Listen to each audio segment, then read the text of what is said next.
Welcome to another episode of Expected Buffalo, the podcast. We are brought to you by our great sponsors, One Pie Pizza, onepiepizza.com, 2185 Clinton Street in West Seneca, open daily from 9 to 8. And Hiller and Comerford, hillercomerford.com, 1866 Hiller Law for your local personal and injury disability go-to. Coming to you on a Tuesday evening, a quiet Tuesday evening for the Sabres. Not around the league. There's a handful of games going on and a handful of important games when it comes to the race in the Eastern Conference. But we are talking about a team today that is coming off a defeat. Haven't had many of those in the last month, but a 4-3 loss at home last night against the Florida Panthers, a conference and division opponent. And now we move through that, still in the playoff spot as of now. We'll see how tonight shakes out. Now we move through that and start to shift the focus to the next window here. So I don't know if it was one or two podcasts ago, we talked about how they, had that 10-game winning streak and all of that in the last 13, 14, I think it was 11 games, 11 of the 14 games in the row. So the 14-game window. We're going to come upon a 13-game window here. There's 13 more games before we get to the Olympic break in the beginning of February. A lot of important games in there. So we're going to get to that at the end here. But where I think we're going to focus the beginning is we're going to talk about another front office addition that the Sabres brought in, and then we're going to get into some of the line changes that we saw in practice today with the forwards that I think is much needed. We're going to get a little bit into some trade talk because you haven't done that on here in a little bit. So we're needing some trade discussion for a little bit. And as I said, we'll end looking at that next 13-game window because it's a big one upcoming. But like I said, where we will start tonight is the new addition to the Sabres front office, and that is the addition of Stacy Roest, who they hired as a pro scout. Now, he has spent the last 12 years, that math is right, 2013, 2025, in the Tampa Bay Lightning organization. So he was the director of player development for that entire time. He had a couple of years in there where he was an assistant coach, and then in 2019, he took on assistant coach in the AHL, by the way, to be clear.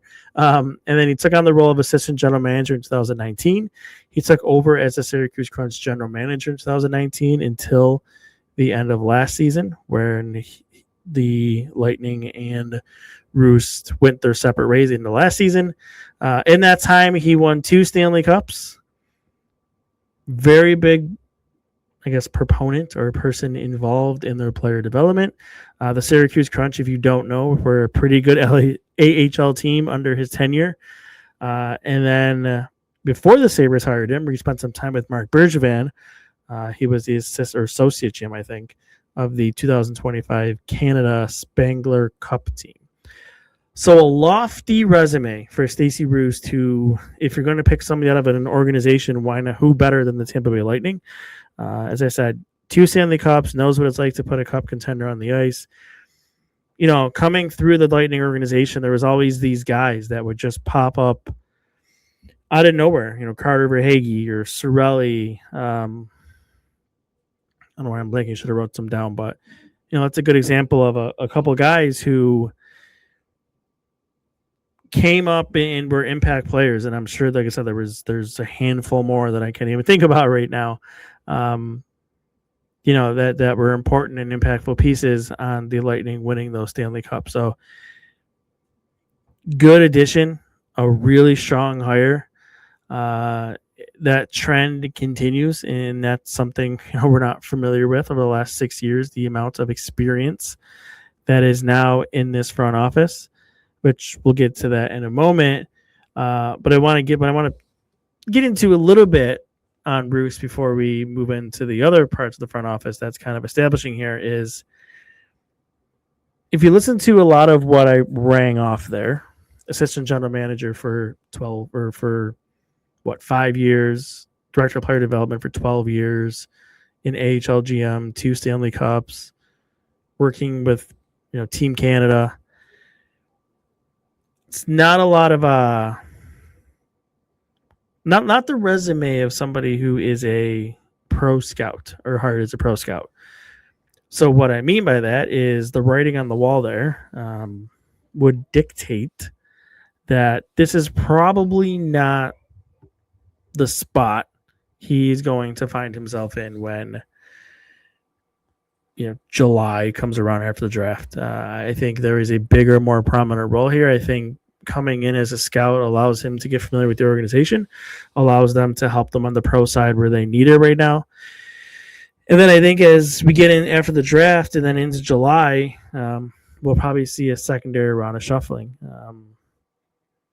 I've said it a couple of times. I hate talking about people losing their jobs, but if you just straight look at the resume and use your logic, player development, crunch GM, so AHL GM experience. The AHL team doesn't have a GM still as of now, as far as we're aware.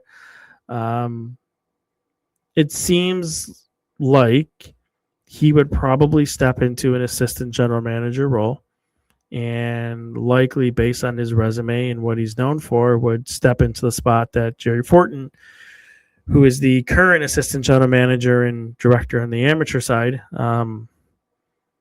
he would step into that role and replace Fortin in Kekalainen's front office moving forward. And then,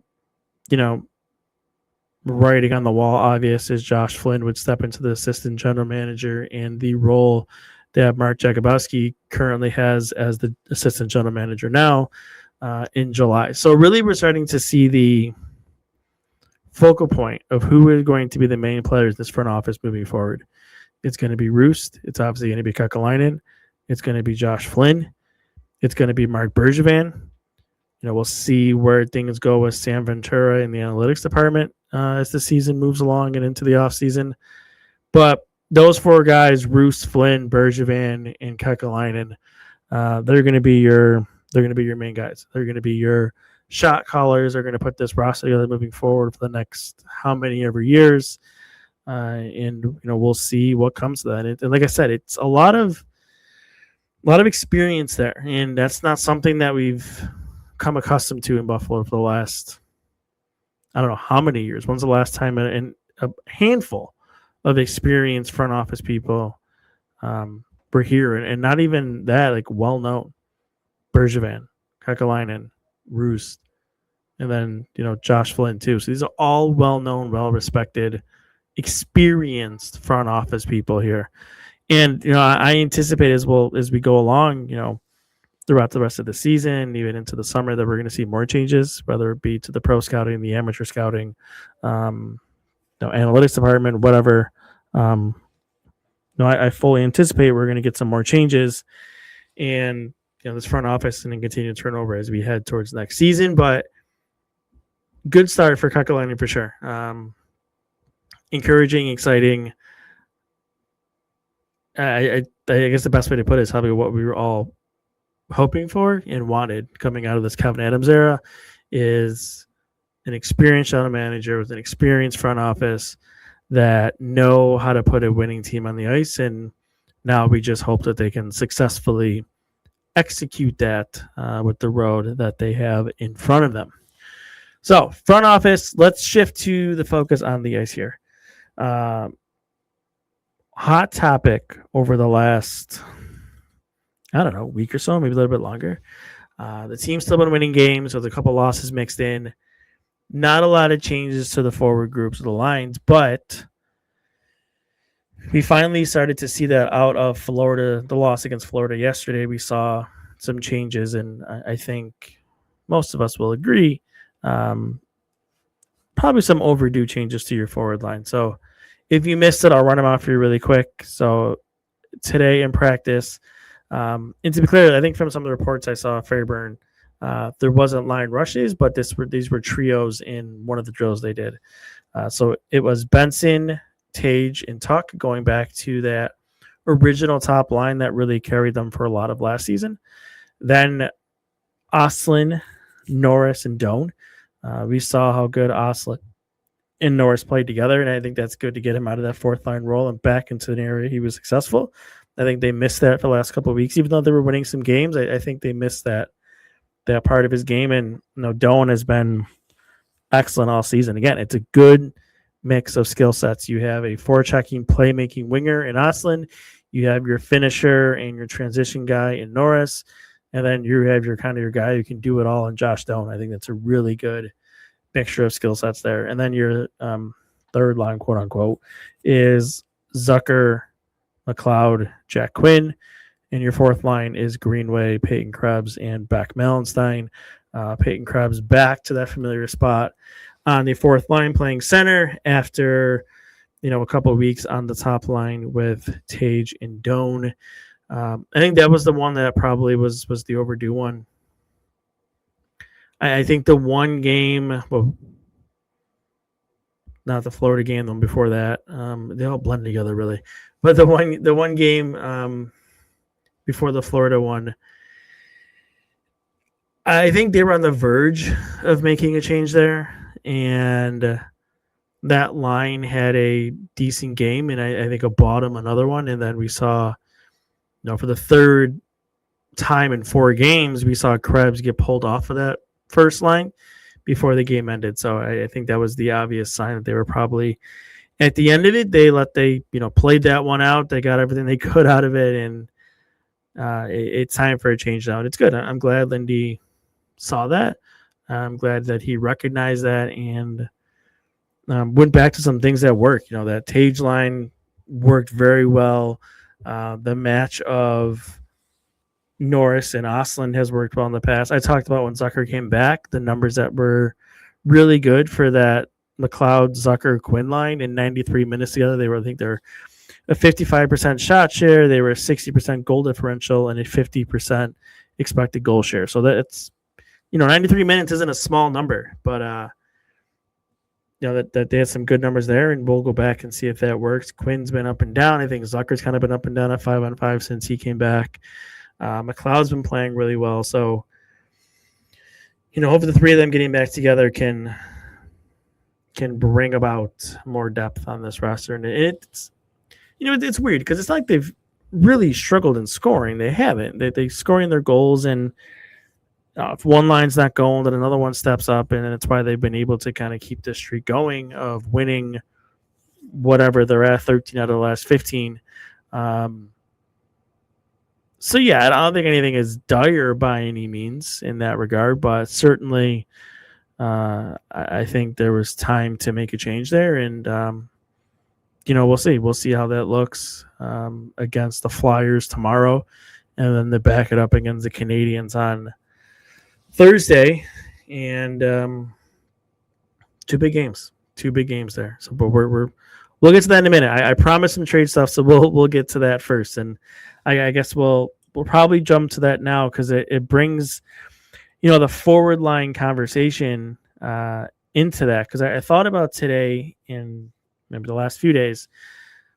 What does this team really need? I don't think they're going to go out and they're going to do 2-3 things, maybe 1 or 2 moves to put this team in a spot to be competitive in the East and to push for the playoffs. So I thought about what do they really need? Now I started on the blue line, and the obvious thing is you can never have too many defensemen, right? I mean, if you get injuries, your depth, doesn't hurt to add there. And that's why Igor Zamula was somebody that I talked about, when he was a free agent for, 30 minutes before signing with the Blue Jackets. Somebody I thought they might want to consider because it's that depth. It's not a guy you have to play every single night, but he can step in for you when you need him to. But, Jacob Bryson and Zach Metza have been great in that regard. Bryson all season really has stepped in. Metza as of late, that those two have been good enough. They needed to be what they have been to keep this team afloat, with Timmins being out and Kesselman going through the injury he's going through. On him, it seems like maybe by this weekend against Minnesota, if not sooner, maybe Thursday against Montreal, we could see him back in the lineup, so that's good. But sure, if you want to add a depth defenseman for a late round pick or whatever, that's fine. Go ahead and do that. Doesn't hurt. But it's definitely not top of my priority list. There's still technically 3 goaltenders on this roster, so I don't think they're going for that unless they're going to take some massive swing at a, big name goaltender. But I just don't see that right now. That probably makes more of an offseason sense if that's where they want to go. Colton Ellis and Luukkonen are playing good enough. Probably Lyon was playing well before he got hurt. So they're probably okay there. I don't think they're going to go out and, add a goaltender or chase one down. So that brings us to the forward group. And that is where I would put my focus on in trying to find a piece to help this team get over the top and to make their way into the playoffs in the East, because it's competitive. There's a lot of teams there. And of course, the whole Atlantic Division is going really well right now, but that's just the Sabres' luck. But yeah, getting back to it, I think particularly in the middle six of your roster is where you need something. So an improvement on Quinn. A 5-on-5 improvement on Zucker. I think Zucker still has value to this team as a power play player, so he certainly still gets a roster spot and a lineup spot. But can I improve myself at 5-on-5 in that position by bringing somebody else in? Now it gets into a conversation of, okay, how deep do you want to go? Do you want to be a team that's just looking for a rental, somebody who could just step in for this season? Acquisition cost maybe isn't astronomical by any means. We had the rumors of a week or two ago, of Artemi Panarin. That's a big time rental. It makes sense, the connection and what this team needs. Don't get me wrong. I think he would be really good for this team, but the salary cap, the no move clause, I think there was some water poured on it about some of the places he would prefer to go if he was moved, and even isn't 100% sure he'd even want to leave New York and might just stay with the Rangers. So that one to me seems more of a far-fetched solution or option, and I'm not writing off completely. I just think it's that's pretty far out there as an option for you. You could look at the Blues, who are struggling this season, and they have a couple key offensive players that have been out there for a while, and Rob Thomas and Jordan Kyrou. For me, if I'm going to go big game hunting for something realistic, I think Robert Thomas, if he really is available, is somebody that I would really look at. And I understand you have Tage at center, and you have Norris, and you have Ostlund who could play some center, and don't forget Kulik still around, and McLeod, and whatever. Yeah, fine. You can never have too many centers. You'll figure it out. Somebody can move to the wing, and you'll be just fine. 26-year-old forward centerman, $8.13 million for the next 5 years or 4 years. Can't remember exactly. Now, of course, you're dealing with a no trade clause in there, and that can get sketchy for sure. But if we just put that aside, and I think if you wanted to go big game hunting in a realistic target, that's my guy. That is the one at the top for me, number one at the top of the list. I think you really solidify yourself not only this season, but moving forward down the middle. You have great depth. You have a couple of true top six centers. Knock on wood, I know we haven't had the issue recently with Josh Norris, but he would give you some injury protection there in case that does crop up again at some point. I just think he's a really nice player. I think he's good at both ends of the ice. He could score. He's respectable defensively, if not a little bit above average, even defensively. Now, the price there, of course, I think it's going to be expensive. You're probably looking at your first-round pick. It might cost you Noah Ostlund. It could cost you Constantine Helenius. It could cost you, something else off your roster. Would they be interested in taking Jack Quinn? I know he struggled, but a former first-round pick that perhaps they think a change of scenery would help there. You can get into the conversation and of Owen Power and Bo Byram and that type of trade. I don't think for an in-season move, I don't think you're taking Byram or Power off this roster. It doesn't make a ton of sense. And look, I know people have their feelings on both of those players. I'm not really going to get into that here. But you just have to think about, you would take away one guy on this blue line that's been pretty decent, especially as of late, that plays 20 plus minutes a night. And, where are you going to get that replaced minutes? Kesselring can't stay on the ice. Um, we understand the off ice stuff with Dahlin that he's going through, but you can make an argument that he's probably been their worst defenseman the last few games. He's really fighting the puck, and do you want to put more pressure on him as a first pair defenseman when he's struggling, and you're going to take one of Power or Byram off this roster? Again, I'm focusing here on a in-season move. If Robert Thomas was an option in the offseason, do you want to discuss? Okay. I think we're having a different conversation about the defenseman. But in season, I just don't see a scenario where that makes sense. I think you make yourself a weaker team because then the second you make that trade, you're out hunting for a top 4 defenseman, and that's not going to be cheap either. It doesn't make a lot of sense to do that in season. But like I said, in the offseason, if it came back up and it was still something they would do, I think we're having a different conversation. We probably will have that conversation at that time if it's on the table.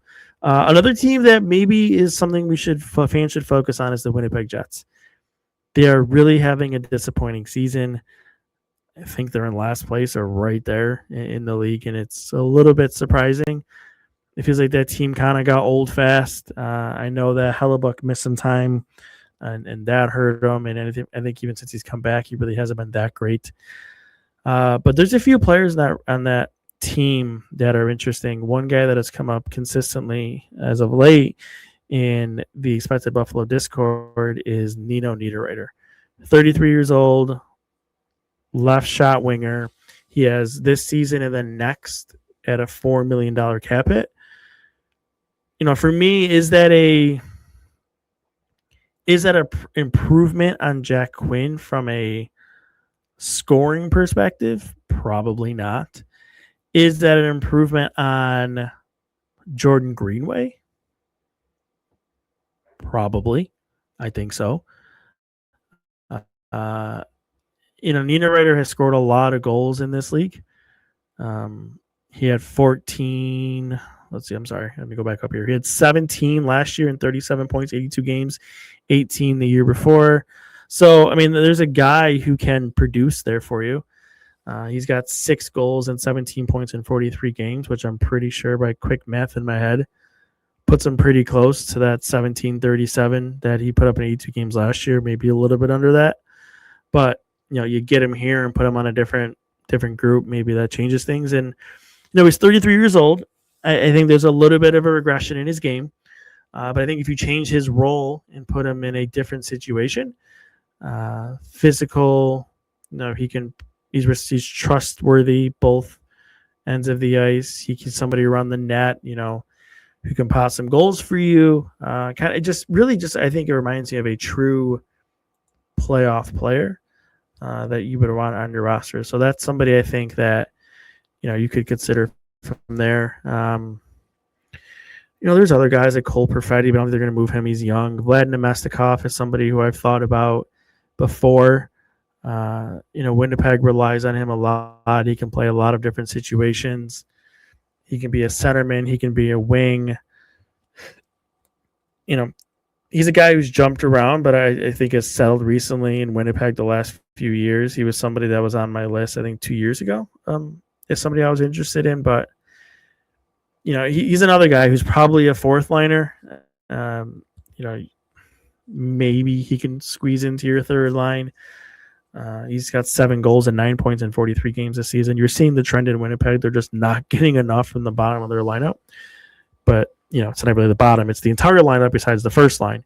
But, yeah, I think he gives you versatility. Center, wing, in injury situations that he can really step in for you, playoff experience, a veteran player, all of that good stuff. So,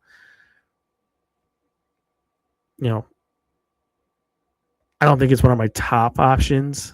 Looking through his career, actually, Stacy Roest should be familiar with him. He played in Tampa Bay a couple times in 2022-23, 17-18, actually from 2013 through part of the 17-18 season with Tampa Bay. So Stacy Roest should be familiar with him if that's somebody that they do want to consider bringing in from the Winnipeg roster as well. But I think to kind of bring it all in together with that, forward is what I would look at. Forward, I think, is where their biggest need is. And I think if they can just find that guy, it kind of brings you back to the Kevin Adams, discussions we've had many a times.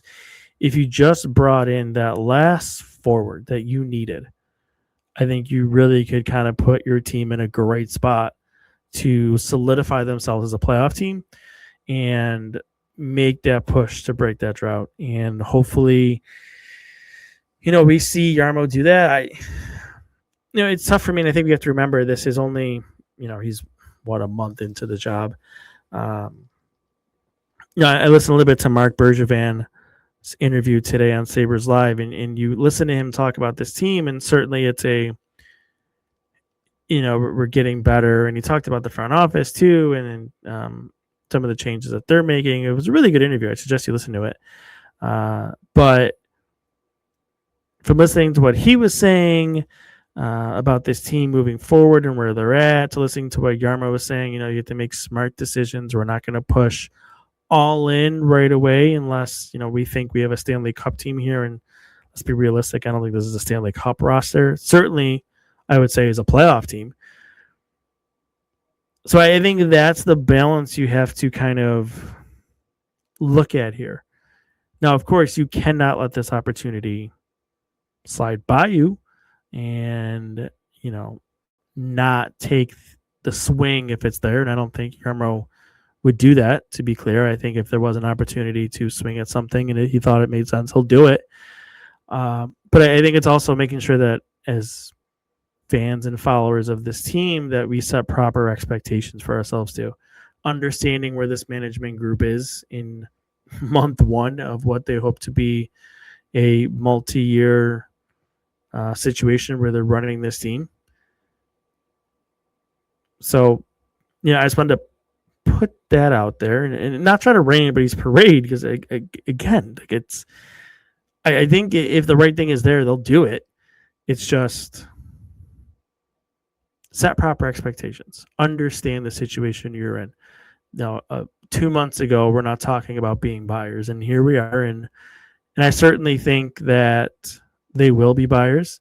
You hear the reports talking about that Jarmo's being aggressive. I've heard similar, that he's out there and he's making calls and looking for opportunities to improve this team. Just, if we get back to the Rob Thomas thing, that type of big swing where it's multiple prospects, first round pick. Usually we don't see those at the trade deadline. Those are more off-season things, but I would say it's probably more on the unlikely scale to happen in season, but it falls into that category. If it's there, if it makes sense, if he likes the player, maybe he does make that swing. If not, find a Nino Niederreiter, find somebody similar you could plug into the middle of this lineup and help push you to where you want to be this season and see where things take you from there. All right. So like I said, I wanted to end talking about what they have coming up here. It's a bear. It's a bear of a schedule. They have 13 games remaining before the All-Star break. So their last game is on February 5th. So that's 13 games in 22 days. 6 of them are at home. 7 of them are on the road. 10 of those 13 games are against either divisional or Eastern Conference opponents. And not in this order. They played the Flyers. They played Montreal 3 times in the stretch. Florida, Tampa Bay, both those on the road. Pittsburgh, Carolina, Toronto, and the New York Islanders. All teams right around you in this playoff race. It's funny. We talked about that last 14-game stretch where they had their 10-game winning streak and they won the majority of those games, that was going to be the stretch that defines the season. here we are looking at this 13-game stretch, and it's hard for me to sit here and not say, well, now this stretch might define your season because it is so close in the Eastern Conference. It is so close in the Atlantic Division. Everybody is right there. Everybody is jumbled in. The good news is that you have games in hand on people. You're going to use up some of that, if not all of them, during this 13-game stretch here. And when you're playing against conference opponents, division opponents, you got to get your 2 points there. Ideally, you don't want to give them a point via overtime or shootout, but still, you want to stack your 2 points. Florida wasn't a great start, but we'll move past that. Focus on the Flyers, then the Canadiens, then the Wild, a non-conference game on Saturday, and then you're going to pick up after that into your next stretch of games. But really, let's just focus on these next two. Philadelphia and Montreal. I feel like those are two games you really got to have both on home ice. I know it's going to be difficult that it's a back-to-back stretch there. The good news is that you're not going to have to travel. Both of those games are going to be at home, so I think that helps you a little bit. And this is a team who has won both games of back-to-backs with travel in there. So, there's nothing to say that they can't do it. But yeah, I mean, Montreal's in the middle of a road trip right now. They're up 2-1 on the Capitals, which is good, I guess, for your playoff push. I'd probably prefer the Capitals to lose that game. But, they're going to be rested on Thursday. You're not going to be, but is what it is. Take advantage of that. Take advantage of being home. And don't forget, Thursday is reunion 0506. So it should be a fun, lively building. And hey, I was at the game yesterday and, a Monday night in January to see the building that full and into that game was exciting to see. It's the first time I've been in the building since they got on this streak. You could tell that people are into the game. You could tell that fans are back into it. And that's awesome. And I really hope this keeps moving in the right direction so we can keep having those nights, keep enjoying this team and talking about a playoff race, talking about being buyers, as we move forward here. I feel like every single one of these podcasts, we kind of have a lamenting or a reminisce here at the end, thinking about the good times. And this week, it's kind of, as I said, really, I think hammers at home with your 0506 reunion team. Those truly were the good times, right? That was that was the team that brought me back into hockey, to be honest. I fell out of it for a couple of years, but that 0506 team, really, really brought me back into hockey. And here we are in 2026, 10, 11 years later, doing this. So if it wasn't for that team, I probably wouldn't be sitting here doing this. So it's a little bit of brings back those good feelings, bring back those warm feelings and those good times of watching hockey here in Buffalo. All right. Well, I think that is it for tonight. We will be back tomorrow or today, depending on who listens to this, with a post-game show following the Philadelphia Flyers matchup. So thanks for listening, and we will talk again soon. See ya.